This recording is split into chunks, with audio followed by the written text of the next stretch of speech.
Well, hello, welcome back to another one of my episodes of Costa Living.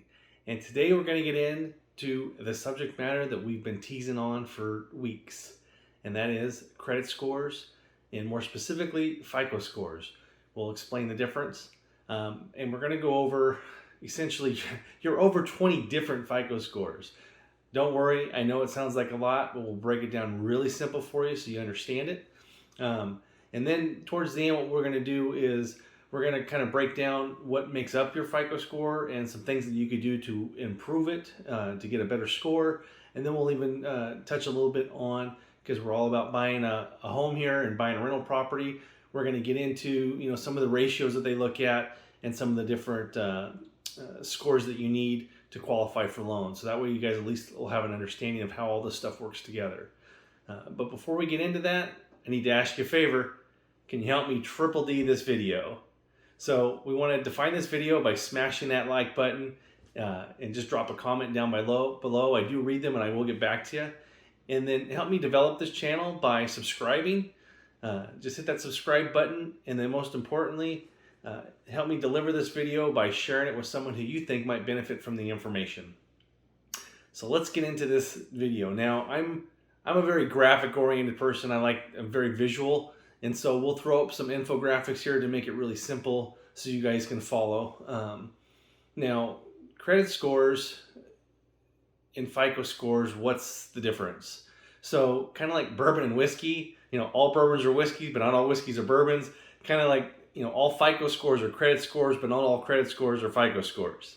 So why do we focus on FICO score? Well, 95% of all the top financial institutions use FICO score. Over 2/3 of the world banks use the FICO score.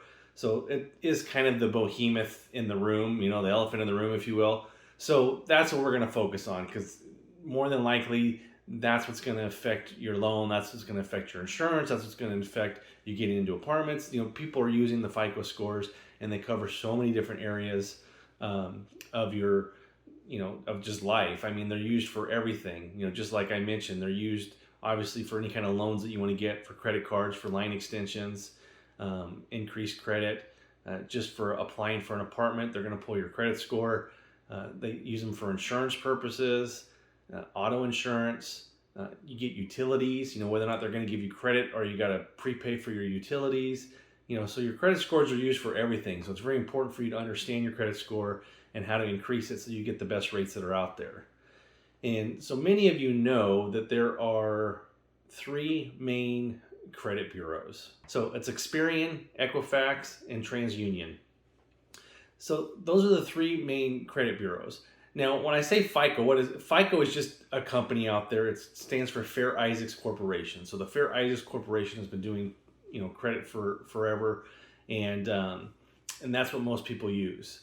So of those three credit bureaus, if you ever have an issue with your credit or something shows up on your credit, those are the three bureaus that you will fight. Now, they all use one or another type of FICO score for their credit rating.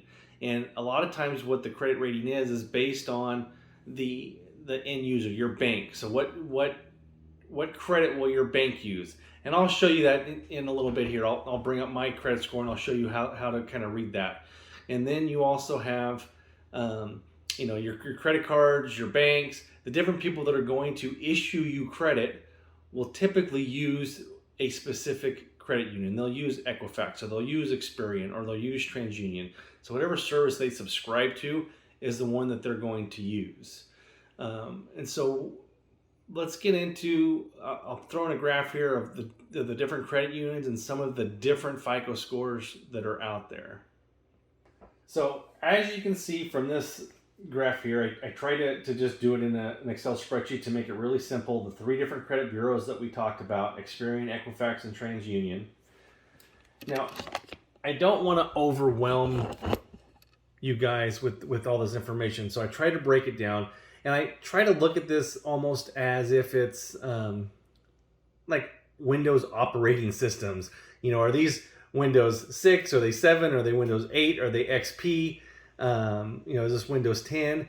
And so the reason why there's so many different FICO scores is because there's older versions, and there's still people using the older versions.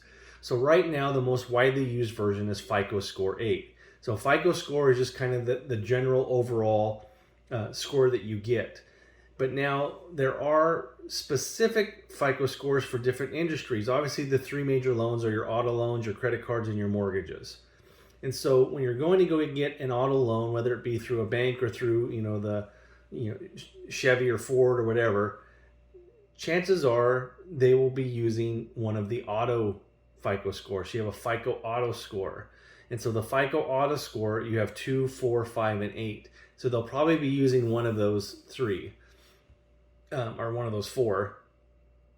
And then as you can see, FICO Score 8 is the most prevalent. And so within the FICO Score 8, you have a FICO Score 8, a FICO Auto Score, and then the next one, a FICO Bank Card Score.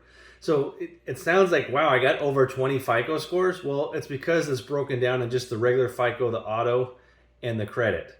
And so, now you got 3 different categories and you got 6 different versions. So now you got 18 different versions. So it adds up really fast.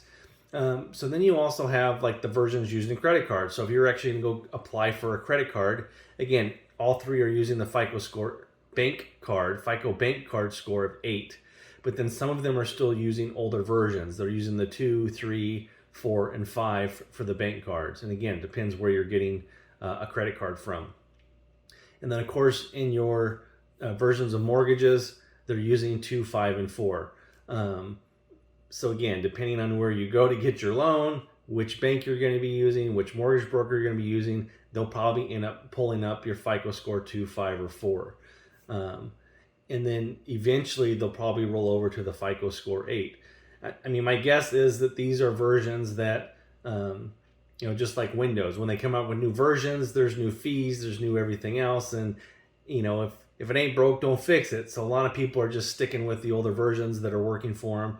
And then they'll slowly upgrade to the newer versions, just new criteria. And that's really the main difference between each version, is they tweak the algorithm a little bit and to see how they rate different things.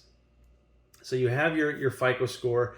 Now they also got new FICO scores that just got released. You have the FICO Score 9. So FICO Score 9 is, again, you got your regular FICO score and then your auto and your bank card 9. Now these aren't widely adapted yet by everybody. But again, this is your Windows 10, so this is, people are going to start converting over to Windows or to FICO Score 9. And just at the end of last year, the beginning of this year, they just introduced the Ultra FICO Score and the FICO Score 10 and the 10T. The FICO Score 10T and the 10. So what that does is kind of the new generation of the FICO scores. It keeps track of your actual spending habits. So it wants to know how well you handle money, not just whether or not you pay your bills. So kind of good and bad. For most people, if you have money in your checking account on a regular basis and you have savings and you're not spending your money every month, the Ultra FICO Score can really help you out and increase your credit. And this is kind of, I see it as more for people that just don't really have established credit. I mean, according to FICO, this is for everybody, but because it goes after more of your spending habits and you get bonus points for having cash in the bank, to me, these are more for people that don't particularly like to use credit and they pay cash for a lot of things and they manage their accounts very well. And their actual credit report is kind of bleak. There's just not much on there because they don't use it very often. So for you guys that are trying to establish credit and to get credit, for the first time, this Ultra FICO Score might be a way to go. Again, it is a pilot program right now, so it should be expanding, and it will go into the FICO Score 10 and the FICO Score 10T. So we'll go into more of what the 10 and the 10T are. Then there's FICO Score 10. So the FICO Score 10T, what that does is that takes the trending data, and so it takes attaches to your checking account, and then it takes the trending data of what you've been doing and how you've been handling your accounts. I believe over a 2-year period. So it kind of goes back and looks at the trend for 2 years. Have your accounts been going up? Have your accounts been going down? And so it kind of supposedly gives a little bit better picture and predictability for your risk ratio. Of course, FICO as a company wants to get everybody that's subscribing to their service to subscribe to the new 10T service. They say that it's supposed to be more accurate. But again, you got to have people that are willing to attach their checking accounts and all that kind of stuff and look into their spending habits rather than just actually going and getting credit. So that's kind of the difference between, I don't want to spend too much time on the FICO 10 and Ultra FICO and 10T because it's not really widely used right now. You can see most people are only using 8, and 9's already out and 10's out now. So I mean, people tend to lag behind. So lots of time before that comes out. I think that was just, again, their answer to Biden's new policy where they're trying to come up with their own credit scoring system. Anyway, just wanted to give you that update. But again, this all comes down to the individuals that are going to lend you credit. What is the risk assessment that they're giving to you? So they're going to use whatever is going to give them the best risk assessment. And so if it's FICO score 8 or 5 or 2 or 10, they're going to use the ones that are the best assessment for your situation. So for the Ultra FICO score, it's allowing you to attach your checking account, and it'll go in and it'll look where you're spending your money, and it just gives the end user a little more control over some of the information that gets put into the FICO score. So again, that's kind of questionable. I mean, it's controlled for you whether or not what you want to do. The FICO 10 is something that you can start attaching, and I looked into this once. I think you can log on to Experian and you can attach your credit cards. I don't like the way that they do it because you have to put in essentially like your password and your username for your banking account, and that just kind of freaks me out for that.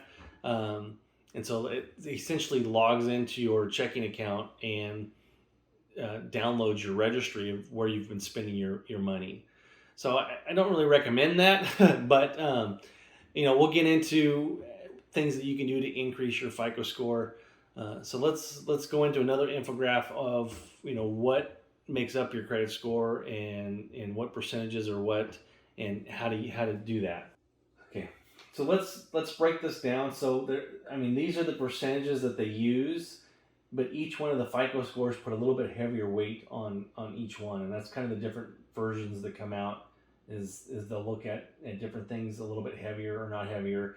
And again, this is kind of a rule of thumb because nobody truly knows what the algorithm is, but this is listed right on the FICO website, and this is how they break it down. And so you have the biggest category, obviously, is your payment history. Do you pay your bills on time? So this is kind of what they're looking at for the biggest percentage of what affects your credit and your credit rating. So the biggest thing they're looking at is have you paid your past credit on time? This lets them figure out are you going to pay? It's kind of an indication of are you going to pay your future ones on time as well. And so the next section is the current loan and the credit card debt. This is basically your loan to value. How much do you actually owe? And so what this is looking at, let's say that you have a $10,000 credit card. And so how much balance do you have on that credit card? Do you have $2,000, which is going to be 20%, or do you have $9,000, which is 90%? And so they're looking at your basically your debt ratios. So out of the overall credit that you have available, how much of it are you actually using? So again, that's 30% of the criteria. And then the next part of the criteria at 15% is the length of credit history. So the longer the credit history, the higher the FICO score. Again, 15% of it. So, some of you have credit cards that you haven't used in a long time, but you opened them a long time ago. My suggestion to you, and we'll get into that a little bit more with how do you increase your credit score, is you want to use the credit card just once a year for something so that it remains active, because if you go too long and don't use your credit cards, a lot of times the credit card companies will just cancel your credit. And so that you want to watch out for that, because that actually will hurt your credit score. You don't want to close accounts that you're not using, because it will affect the length. So that's where this percentage comes in, is the length of your credit history, especially the ones that you've had for a long time. If you're going to cancel a credit card, do something that's the most recent credit card versus one that's been around for a while. And then the next category at 10% is the types of credit. And this is obviously just what it sounds like, what the credit mix is. Do you have auto loans? Do you have home loans? Do you have credit cards? All that, just that whole mix. Can you juggle a diversity of credit and a diversity of payments? And so that makes up 10% of your overall credit. And then the last category is new credit. So, these are new credit cards that you open. If you open a bunch of new credit cards, you're going to get dinged, and you're going to have a 10% effect on your credit just based on new credit cards that you're opening up. So you kind of want to watch that as well. Okay, so some of the things that we talked about is, what the different percentages are and what they make up as far as your credit score is concerned. So, the top thing is, how do we increase our credit? How do we get a better credit? Well, as you can see, the largest percentage is your credit history. So that is the biggest impact on your credit score. So what you want to do, most importantly, is get current on your loan. So if you have anything that you've missed payments on, make your payments, get current on them, and then we kind of want to address that issue. And so, the first thing is to figure out, where's your money going, and I did a video just on that, of how to track your money and where it is, and I'll link that up right here. So once you figure out where your money is going, the next thing you want to do is to create a budget so that you don't start missing payments again. And again, I created a video for that as well, with a budget spreadsheet that was free to download. And I'll link that video right up here as well, and how to create a budget. And so that way, that gives you some information of how to track your money, how to figure out where your money is going, create a budget, so that you can start making your payments and start getting a better history of your payments. So the next category, the current loan and credit debt, these are your debt ratios.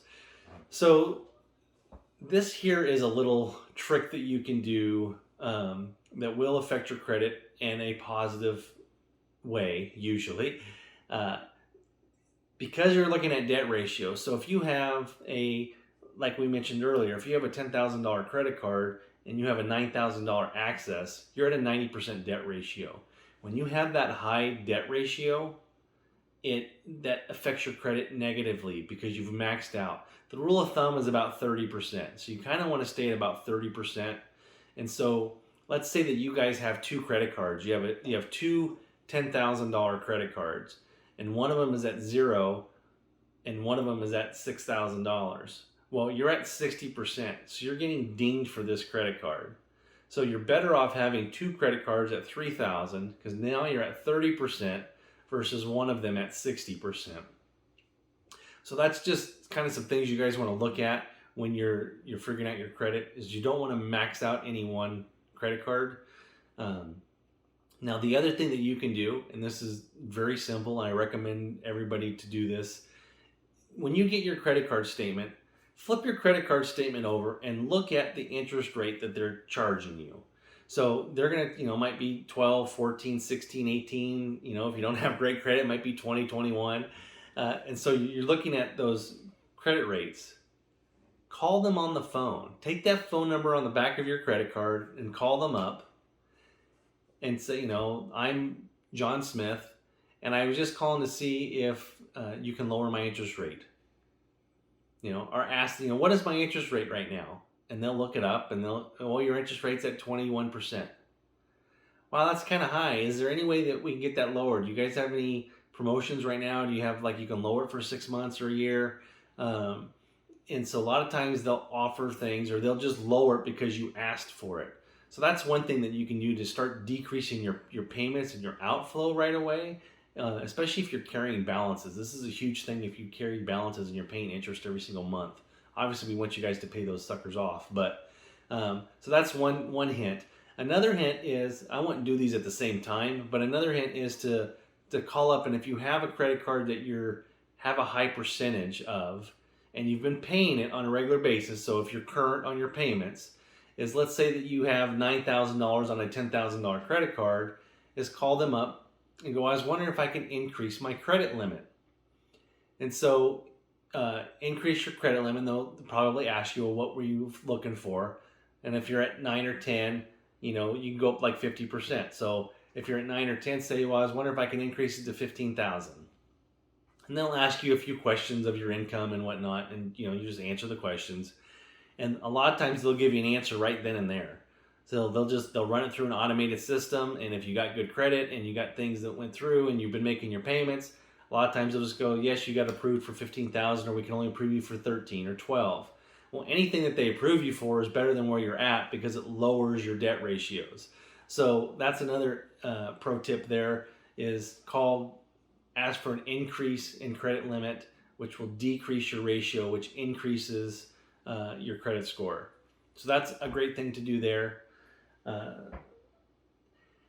And the other thing too with that, and kind of going back to the payment history, I found recently, if you guys can afford it, if you make a higher payment on a credit card, that will affect your credit as well because you're making future payments. Like I said, a lot of the stuff they're starting to track the trends and do the different things, and it's your payment history. So your payment history is a big ratio. So instead of making the minimum payment every month of $186 and you just make the minimum payment, pay $200 or $300 or $400, whatever you can afford.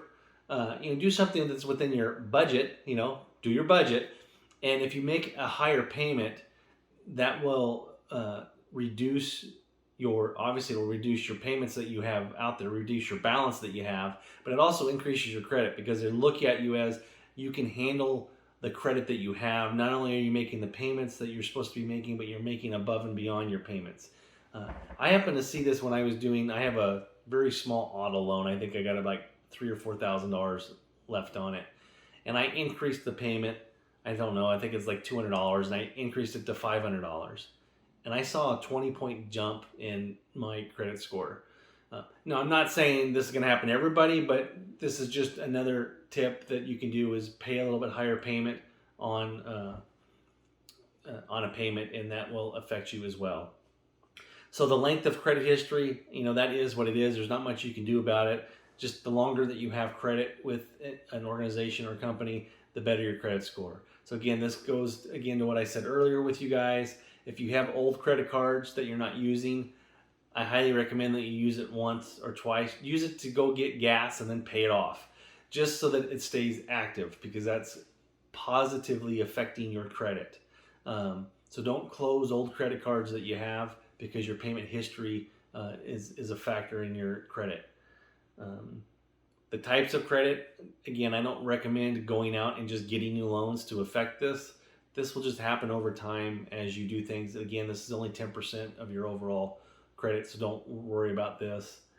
And then new credit, again, more of a negative effect. The more new credit you have, the more of an effect, the negative effect that it has on your credit.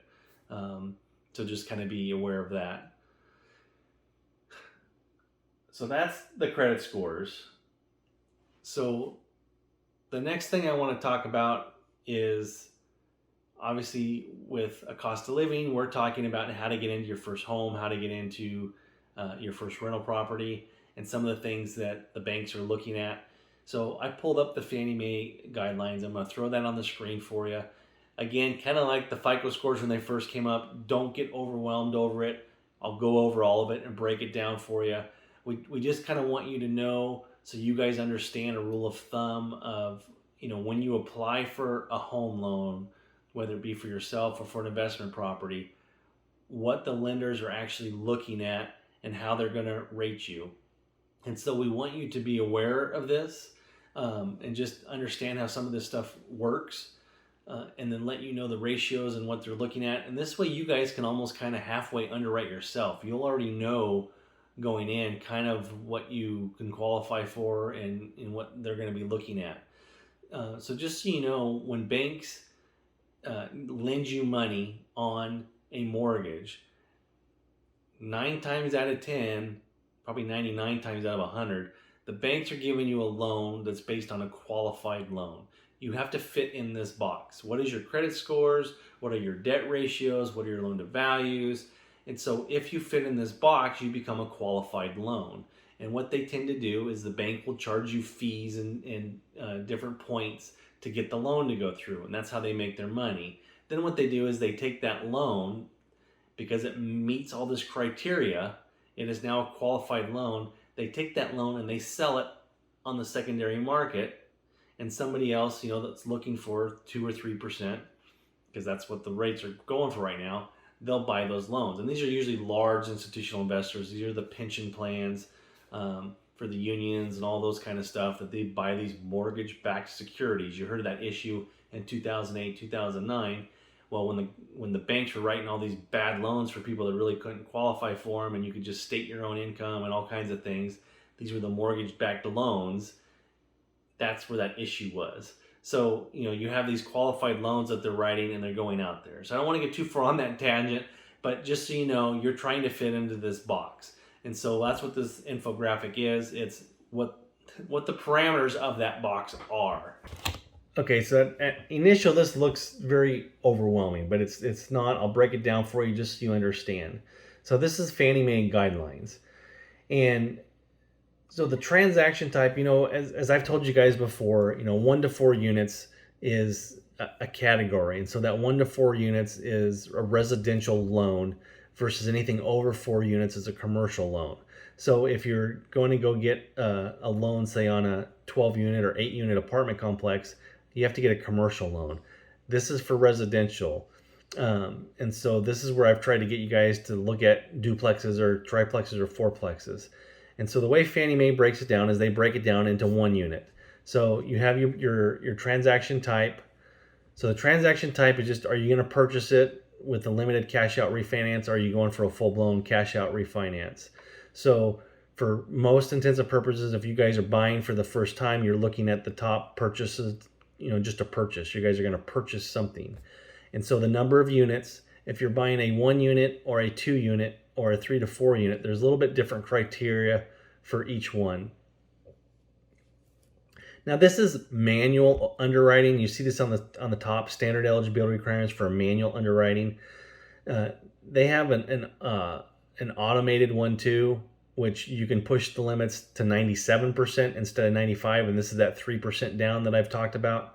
So the 3% down, it's almost the same, but I'm just doing this so you guys can get a general overall. 3% or 5%, you get the idea. So let's just take this 1 unit. So this is a single family house. You guys are going to go buy your first house. So the maximum LTV, this is the loan to value. How much are we going to loan you versus the value of the property? And so the FRM and ARM, this is for a fixed rate mortgage and an adjustable rate mortgage. Right now, there's no reason to get an adjustable rate mortgage.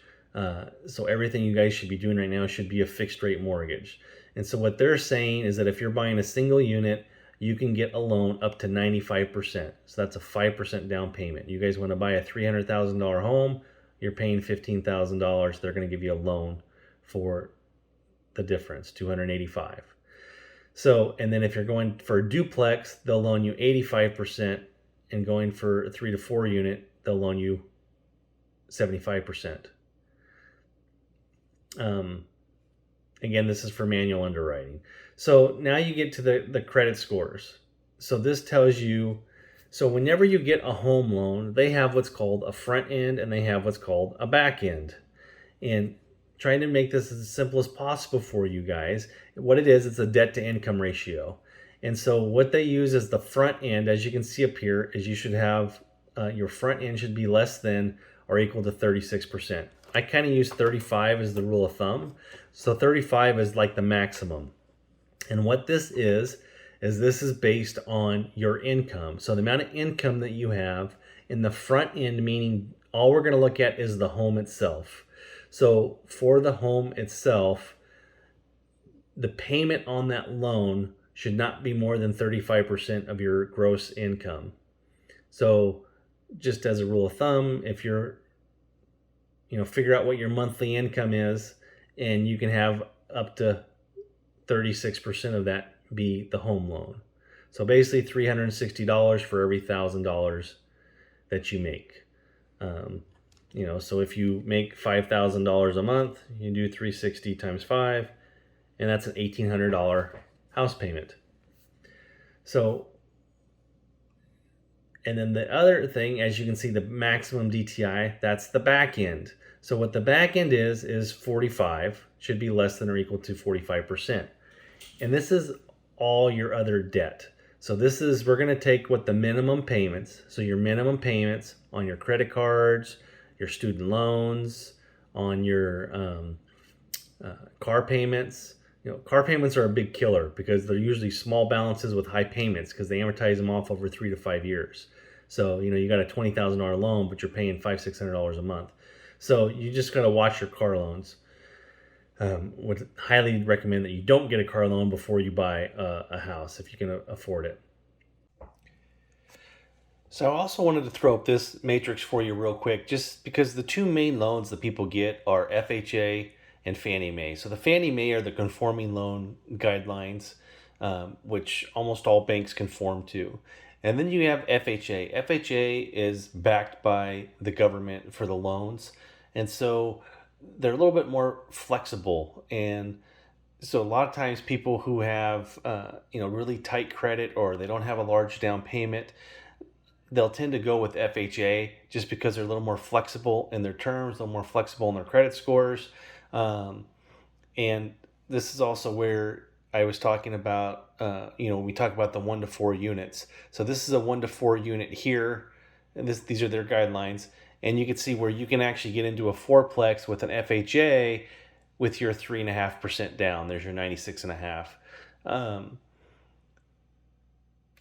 So, the nice thing about FHA, it's more flexible.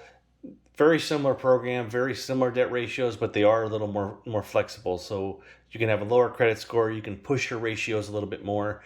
FHA tends to be a little bit more expensive because you pay for FHA insurance similar to like a PMI, like a private mortgage insurance that you would with Fannie Mae Guidelines. So Fannie Mae Guidelines, if you don't put 20% down, you have to pay for private mortgage insurance. So, usually my advice for people is if you can't put 20% down, then borrow as much as you can, because you're not going to get out of that private mortgage insurance. Save your cash just for emergencies, for something else. Wait till your home appreciates, and then you can drop off your private mortgage insurance. But I just wanted you to be aware of this other program, FHA. This is the 1 to 4 unit program with only 3% down, where with Fannie Mae, that tends to be the way that investors go, just because you got to put 20% down if you're not going to live in the property. This here is just for primary residence. So if you buy a fourplex, you have to live in it in order to get the primary residence 3% down. The point here is I just want you to be aware of the loan to value ratios, and then the front end and the back end. So if you guys can just understand that essentially about a third of your income can be used for your house, and about 50% of your overall income can be used for your debt payments, your minimum debt payments. So that's the big point I wanted to let you know there. So another thing that the credit scores use is what's called a Vantage score. And it just kind of breaks down the credit scores as well as the FICO scores. So I'm going to throw this infographic up there just so you guys know. Some of you are asking, well, what's a good FICO score? What's a good credit score? What's bad? So this kind of gives you just a kind of the overall of what you're looking at. So and you could see from the ratings too, from Fannie Mae Guidelines, you get over 640, 670, that's considered a good score. And then it goes up from there. So you got a good, and then you got a very good score. And then you got exceptional based on the FICO scores. And then you have the excellent and the good based on your Vantage score. So just two different ways to look at your credit score, but wanted to throw that up there. And most of the banks nowadays, they will track your FICO score for you for free. This just kind of gives you an overall FICO score. I mean, it might not be the ones that are used for mortgages or for banks. It's just a general score. And I'll show you how to read that in a second here. But it's just a good rule of thumb, just a way to track it. So I know Wells Fargo does this. I'm pretty sure Bank of America does. Even some of the small credit unions do this. If you just log into your account online, and usually there's a thing on there that says, FICO scores or credit scores, and they'll just show it to you for free. This doesn't ding your record because it's really what's called a soft inquiry. And so it's not a hard hit. And so it just gives you kind of a general overall, and that's a way to kind of track your credit score. And it adjusts every month. So usually about the same time every month, it'll come out with a new score, and you can kind of see what you're trending. Are you trending up? Are you trending down? Again, you can try to adapt some of those things we talked about by increasing your credit limits so that it lowers your debt ratios. You could try to increase some of your payments. So when you have an increased payment, it will start affecting your credit. And you can kind of track this on a monthly basis and see what effect it's having. Kind of another idea for you guys too is when you look at your credit card statements, when you get a credit card statement, it will tell you as of date whatever. So your statement prints on a certain day, and so that will be the day that they check your balances. So if I charge something on the 1st, they're not actually going to do my credit until, say, the 20th. So on the 20th, whatever balance I owe, that's when the credit card statement comes out. So the credit card statement's going to come out the 20th. They're going to mail it to me, and it might be due on the 7th of next month. So another kind of trick as well too, and this, especially if you guys are getting close to qualifying for a loan, because what they're going to do is they're going to pull those 30 days, 60 days worth of statements, credit card statements. If you guys happen to use your credit card, even though you pay your credit card off every month, they're still going to look at those minimum payments. So let's say that you only put $100 in every month. Well, that minimum payment pops up of $20 or $40. That's the minimum payment you have to make. And if you have 4 or 5 credit cards and you're doing this for, pretty soon you got $80 to $100 of minimum payments. Again, even if you pay these off every month, it's still going to show up on your credit that you have a $20 payment every single month. And this can kind of ding you. So kind of a way around this, if you guys are getting close to a loan, is if you know that the statements come out on the 20th, every statement's going to be different. So look at the particular card that you use. If your statement comes out on the 20th, well, then make your payment on the 13th or 14th so that it gets there by the 18th or 19th. And that way, when they go to print out your statement, there's no balance. So you can use your credit card, send your payment in early, and then when they actually go print the statement, the payment's already there to cover the balance. So that's just kind of another pro tip there, and that way that balance will not show up on your credit. But anyway, so let me throw up this. So this is mine for Wells Fargo. So Wells Fargo gives me a free credit report, not a credit report, just a credit score. And so just to kind of show you how this relates to some of the stuff we were talking about earlier. So this is the Wells Fargo. This is as a 5.5, so this is pretty recent. They just came out with a new one last month, or a few days ago. So it says my FICO score is 810. That I got good credit, that's fine. But down here, where it says FICO score 9.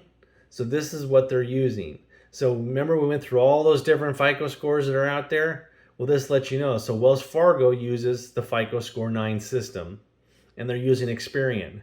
So again, it just lets you know if I was going to go apply for a loan with Wells Fargo, they're probably using Experian for their credit bureau, and then they're using the FICO score 9 as your general credit. And so it kind of lets you know what category you're in and what things you need to focus on. And this is the 300 to 850 category. Some of the older credit systems, I think it's the FICO score 4. It wasn't on an 850 scale, so it kind of skews your things a little bit. But anyway, all of the new credit scores, I think since 2009, 2010, have been on the 850 scale. But that just kind of lets you know where you're at. So just want to throw that up to you so you guys can see how to read this through your bank. Let you know what FICO score you're using and what Experian or what credit bureau that you're using. Okay, guys, well, I hope this was all helpful to you. You know, we've been talking about this for a while. We just want you to understand credit scores, how they relate to basically a lot of things in life. They're going to affect your ability to get loans, obviously, credit cards. They're going to affect your utility rates, whether or not you're going to have to prepay for stuff. And, of course, any of your loans and, you know, kind of what the interest rate that you get charged. The better the credit score, the better the interest rate.